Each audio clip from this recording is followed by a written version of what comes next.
Kažite što hoćete. Kredit, druže Mitrović, hoću kredit. Opet. Pa recite, šta radite vi tamo dole s tolikim kreditima? Investiramo. U šta? Konkretno, budite ljubazni, pošto ja u ovom vašem planu ne mogu da se snađem.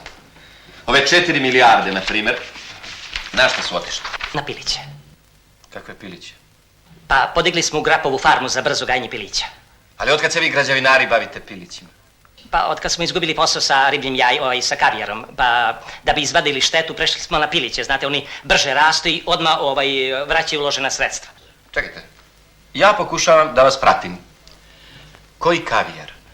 Pa iz Morave, od moravskog šarana. Zar u Moravi ima kavijar? Pa nažalost nema. Zato smo i zapali ovu situaciju u kojoj smo. Tražili smo sve do ušća, nema, pa smo prešli na pilić. Dobro, a gde vam je to? Evo, dozvolit ćete. Evo, neću. Izvolite. Pa tu se ni Boga otac ne bi snašao.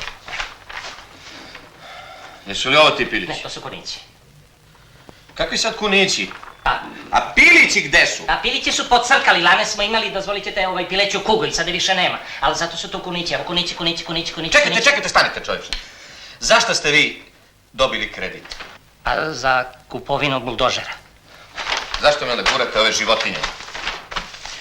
Odakle vam ovoliki kunići? Pa množe se, druže Mitroviću, mnogo brže nego što smo predvidjeli, znate, već imamo poteškoće sa smeštajem. Ne interesuju me vaši zečevi. Gde su buldožeri? Njih smo prodali. Pa evo, nema problema, sve ću da vam objasnim, druže Mitroviću. Evo, pošto kuniće niko neće, jer im je meso mnogo tvrđe nego što smo predvidjeli, prodali smo buldožere. I sad je manjak 2 milijarde. Aha. 2 milijarde? Da, evo izvolite. Šta da izvolim? Šta mi pokazuješ? Bankrotu jedan. Izvinite, druže Mitrović, ja nisam došao ovdje da me vređate. To su prolazne poteškoće. Čim pokrije manjak, isplaćujem plate, vraćam dug i ulažem u posao sa Nutrijom i Renom. Samo da odobrite taj kredit. Kredit? Zašta kredit, čoveče? A vas ni Lepa Brena ne bi mogla da spase. Ni Lepa Brena. Kakvu nam garanciju daješ?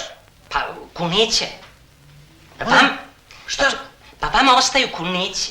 Ako ja propadnem s ovim poslom, mislim sa ovim Nutrijama i Renom, vama ostaje 58.000 komada kunića. Tu je kožica, meso, loj, onda creva za ove instrumente.